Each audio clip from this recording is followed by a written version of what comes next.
क्या खत्म होने वाली है डॉलर की बादशाहत? ईरान युद्ध ने अमेरिका की दादागिरी का जनाजा निकाल दिया है। जी हां, डॉलर वर्सेस अब युआन हो रहा है। ईरान युद्ध और मिडिल ईस्ट की बदलती रणनीतियों के बीच डॉलर की वैश्विक पकड़ पर सवाल उठ रहे हैं। युआन में तेल कारोबार, चीन अरब नजदीकियां और डी डॉलराइजेशन की बहस ने नई चर्चा छेड़ दी है। क्या पेट्रो डॉलर की बादशाहत कमजोर पड़ रही है? इसी पर नजरें टिकी हुई हैं। ईरान युद्ध ने अमेरिका की सुपर पावर वाली इमेज को मिट्टी में मिला दिया है, ये हम सब जानते हैं। मिट्टी में ना मिलाने को सही अगर ठहराते हैं आप, तो आप इतना तो कह सकते हैं कि अमेरिका की साख पर सवाल खड़ा हो गया है। मिडिल ईस्ट के देश धीरे धीरे अपनी सुरक्षा के लिए अमेरिका पर से निर्भरता हटा रहे हैं और नए मिलिट्री अलायंसेस बना रहे हैं।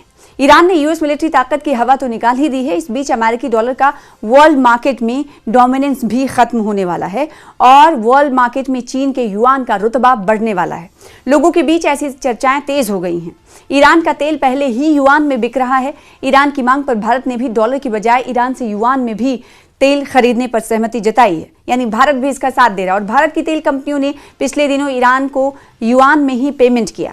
सऊदी अरब पहले ही चीन के साथ अपनी नजदीकियां बढ़ा चुका है। चीन के साथ सऊदी ने 50 अरब डॉलर के इन्वेस्टमेंट के समझौते किए हैं। वहीं यूनाइटेड अरब अमीरात यानी यूएई ने भी अमेरिका को सीधी धमकी दी है कि अगर उसकी शर्तों को नहीं माना गया तो तेल का कारोबार डॉलर की बजाय चीनी युआन में करना शुरू कर देगा।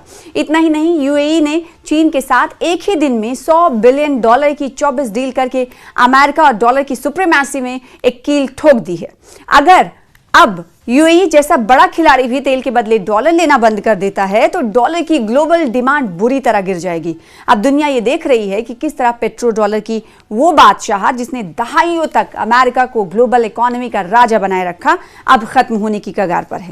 ताजा रिपोर्ट के मुताबिक दुनिया के टोटल फॉरेन एक्सचेंज रिजर्व्स में डॉलर की हिस्सेदारी 70% से घटकर 58% रह गई है। अरब मुल्कों से होने वाला तेल का कारोबार अरबों खरबों डॉलर का है। अगर इसका सिर्फ 20 से 30% हिस्सा भी युआन या दूसरी करेंसी में शिफ्ट हो जाता है तो अमेरिका के लिए अपने कर्ज को मैनेज करना और अपनी करेंसी की वैल्यू बचाए रखना नामुमकिन हो जाएगा। यूएई ने बाजार में डॉलर की कमी को देखते हुए अमेरिका से डॉलर की मांग की। यूएई का प्रपोजल सीधा था कि वो बदले में अपना दिरहम देने को तैयार था, जिसे करेंसी स्वैप कहा जाता है। लेकिन अमेरिका ने अपनी पुरानी अकड़ दिखाते हुए इस सौदे से इनकार कर दिया। इसके जवाब में यूएई ने जो धमकी दी, जिससे अमेरिकी मईशत को, आर्थिक स्थिति को धचका लगा, यानी अमेरिकी मईशत हिल गई। यूएई ने साफ कह दिया है कि अगर उसकी करेंसी की जरूरतें पूरी नहीं की गई तो वो तेल का कारोबार डॉलर के बजाय चीनी युआन में करना शुरू कर देगा। कहीं ना कहीं ये सीधे तौर पर अमेरिका की सबसे बड़ी ताकत पर हमला है। तो इस माना जा सकता है कि अब जो गल्फ कंट्रीज हैं वो भी कहीं ना कहीं अमेरिका को आंख दिखाते हुए नजर आ रहे हैं। और इससे सबसे मौजूदा जो एग्जाम्पल है वो ईरान से हुआ युद्ध है। हालांकि आज तक 22 अप्रैल को जो डेडलाइन थी सीज फायर की वो खत्म होने वाली है, लेकिन अभी आगे की बातचीत के हवाले से कोई पेशरफ्त होते हुए नहीं दिखाई दे रही है। पहले ये हुआ कि दूसरे दौर की बातचीत जो पीस टॉक है वो इस्लामाबाद में होगी और इसके लिए अमेरिका की तरफ से अपना वफ्द डेलीगेशन कौन कौन आने वाला है उसको लेकर जानकारी दी गई। तो दूसरी तरफ ईरान ने कुछ बिंदुओं पर सहमति नहीं होने की वजह से अपने डेलीगेशन को भेजने से इनकार कर दिया।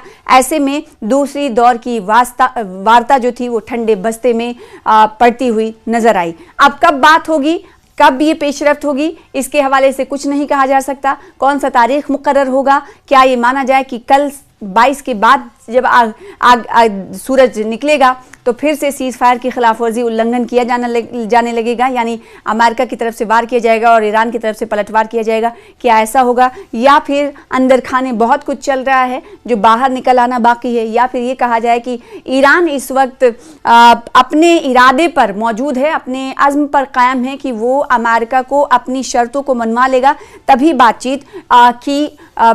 बातचीत की राह हमवार होगी, यानी तभी हम बातचीत करेंगे जब आप इन मुद्दों पर, इन शर्तों पर कायम रहेंगे। ऐसे में कोई अभी राह नहीं दिखाई देती दोनों के दरमियान बातचीत की। लेकिन इस बीच अमेरिका की साख को बड़ा धचका तो लगा ही है और साथ ही साथ डॉलर की बादशाहत जो बरकरार रहने वाली थी, सदियों तक, दशकों तक बरकरार रही थी, वो कहीं ना कहीं चोट खाती हुई दिखाई दे रही है। और ईरान युद्ध ने अमेरिकी दादागिरी को कहीं ना कहीं चकनाचूर भी कर दिया है। वो इसलिए क्योंकि पिछले दिनों हमने देखा कि कुछ कुछ कारोबार कुछ हद तक वर्ल्ड लेवल पर युआन में होते हुए आए, यानी चीनी करेंसी में होते हुए आए, तो कहीं ना कहीं अमेरिका की बादशाहत को एक करारा झटका है, क्योंकि अब तक जो मार्केटिंग ग्लोबल सतह पर होती रही है वो डॉलर पर होती रही है, और ऐसे में अमेरिका और ईरान के बीच युद्ध से जो शेयर बाजार है या फिर खरीदो फरोख्त है वो युआन पर होने लगी। तो ये कहीं ना कहीं बहुत बड़ी रणनीति है, और रणनीतियों के बीच डॉलर की वैश्विक पकड़ पर सवाल उठा।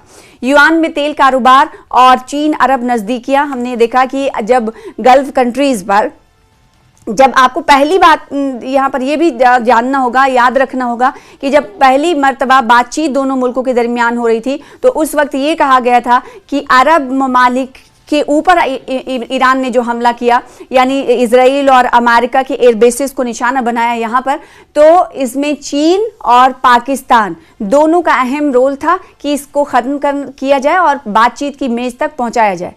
तो गल्फ कंट्रीज में अमेरिका का जवाब ईरान ने दिया, जो उसके बेसिस थे या फिर अमेरिकी कंपनियां थी या इजरायली कंपनियां थी। तो ऐसे में चीन की तरफ से कोशिशें की गई कि ईरान इन तमाम गल्फ कंट्रीज को निशाना ना बनाए, बातचीत कर पहले लेवल की जो पीस वार्ता हुई थी वहां तक पहुंचाया।